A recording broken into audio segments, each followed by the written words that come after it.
رامکلی، ردیف استاد عبدالله دوامی. در مورد رامکلی توضیحاتی داده شد قبلا.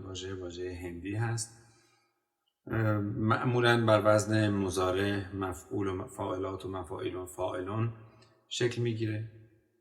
در برخی از ردیف ها هم بر وزن مجتز هست، مفاعل و فعلات و مفاعل و فعلون، همون حالت کرشمه که طبیعتا اونهایی که این وزن رو داره بیشتر باید کرشمه در نظرشون گرفت.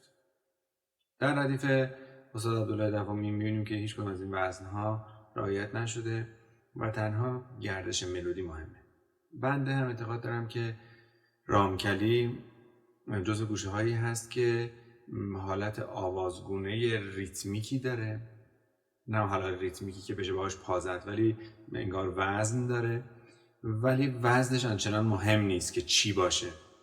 مهم اینه که گردش ملودی و حرکت معمولاً از دو به سمت صلح یا از صلح به سمت دو و بعد برگشت به سمت صلح و همچنین از ره به سمت صلح یا از صلح به سمت ره و بعد حرکت به صلح خواهد بود که این گردش ملودی تقریباً در درآمد هم یکی هست. بنابراین رامکلی رو ما نمیتونیم شاه گوشه در نظر بگیریم. یک گوشه‌ای هست طفیلی که از لحاظ حسی ممکنه با درآمد کمی متفاوت باشه. دانگ‌های به کار رفته در این گوشه: ره می کرون فا سل دانگ شور، سل لا کرون سی بمول دو دانگ شور و دو ره می بمول فا دانگ دشتی هست. کوک ستار دو سل دو، سیم اول برابر با A بمول یا جی دیز در تیونر کوک شده.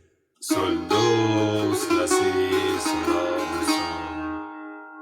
دو سی لا سی دو دو سی لا لا سی لا لا سول سول لا سی دو سی لا سی سول سی لا سول فا سول سول ره دوس ره دوس ره دوس ره دو ره دو سی رم رم دو دو سی دو دو سی لا لا سی لا لا سولا لا سی دور لا سولا سولا سی لا سول فا سول سول لا سی دور دو سی دور سی دور سی دو سیل لا سی لا سی لا سی دوس دو سی لا سولا سی دو رم ره دو رم ره دو رم ره دو رم ره دو سی دور سی دور سی دور دو سی لا سولا لا سولا سی لا سی دور دو سی لا سولا لا سولا سی لا سی دور دو سی دور رم ره دو سی لا سی دور دو سی لا سولا دو سی دور دو سی لا سولا سی لا سولا لا سی دو لا سی سولا لا سی لا سول فا سول سول. شعر از حافظ هست بر وزن مفاعل و فعلات و مفاعل و فعلون، اما در اینجا این وزن رو شکونده. ابتداش مفاعل و فعلاتون هست، بقیه دیگه به هم میریزه. در مصرع‌های بعدی و لخت‌های بعدی هم به همین شکل خواهد.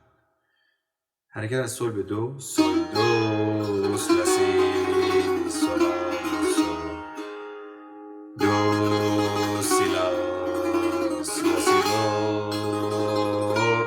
حریر نشیب دور دو سی لا لا سی، هم با اشاره میتونیم بزنیم هم با تریل. یه پله عقب‌تر از سی لا لا سول سول. لخت دوم از لا به سی، لا سی دو سی لا. انگشت اول میاد رو لا، کندریز داریم رو سی، لا سی سولا سی لا سول فا سول. راست شد حریر عد، فا سول هم که اسیمه زرد میاد. فا سول فا جسیم ضرب میاد. ره دوس ره دوس ره دو ره دوس دو ره دوس سی رم رم رم دور دور سی سی دور دور دو سی سی لالا سی سی لاس لاس لا راست چپ راست چپ راست. این هم که تحریرهای نشیب بودن، فقط تحریر نشیب یه حالت دیگه اجرا شد. رم رم دوم دوم سی سی دور. دومیش هم که هم حالت ساده دور دور سی سی لالا سی. تحریر عدلم که سی لالا سولا راست چپ راست چپ راست. دوباره از لا به سی لا سی دور دو سی لا. از سول سی زرد سولا سولا سی سی لا سول فا سول سول راست چپ راست چپ راست راست ریز. از لا به سی یک حرکت میکنیم تا تحریری به نام تحریر رامکلی یا تحریر نایب اسدالله رو اجرا کنیم. لا سی دور دور سی دور دور سی دور دو سی لا. از لا کرونه سیم زرد لا سید سی لا سید سی لا سی دوس دور دو سی لا سولا راست چپ راست چپ راست. این تحریر ابوعطا بود استثناً. سی دوس دور دو سی لا سولا. دوباره تحریر رامکلی یه پله بالاتر سی دو رم ر دو رم ر دو رم ر دو رم ر دو سی. یه پله عقب‌تر سی دور دو سی دور دو سی دور. تحریر عد دو سی لا سولا راست چپ راست چپ ریز که حالت نشیب هم به خودش گرفته. بعد از اینها تحریر ابوعطا شکل میگیره. در گوش‌های قبلی هم فرمشو داشتیم. لا سول لا سی سی لا سی دور دو سی لا سولا راست چپ راست راست چپ راست چپ راست چپ راست چپ راست راست. جلو به سی در هنگام لا سی دو دو میایم جلو. حالا میره توسعه پیدا کنه تا ره لا سول لا سی سی لا سی دور دو سی دور رم ر دو سی لا سی. را رسیم زرد میاریم راست چپ راست راست چپ راست چپ راست چپ راست چپ راست چپ راست چپ راست ریز. لا سی دور دور راست راست راست چپ سی لا سولا. دوم میاریم روی لا کرون، اشاره لا کرون به سول داریم. دو دو سی سی انگشت اول اومد روی سی دور دو سی لا سولا راست چپ راست چپ راست ریز. این هم باز تحریر ابوعطا بود. سی لا. تحریر فراز و نشوب رو داریم. سول لا سی سی دو لا سی سول لا سی سی دو لا سی سولا راست راست چپ راست چپ راست چپ راست راست راست یا سولا. سول اسیم زرد هم میتونیم بیاریم. لا سی سی لا سول فا سول راست راست چپ راست چپ راست ریز ریز. تحریر ابوعطا هست.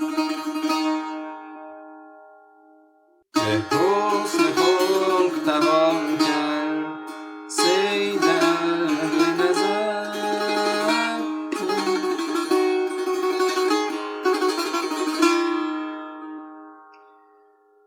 به دام و دانه بگیرند و مرغ دانا چو با حبیب نشینی و باده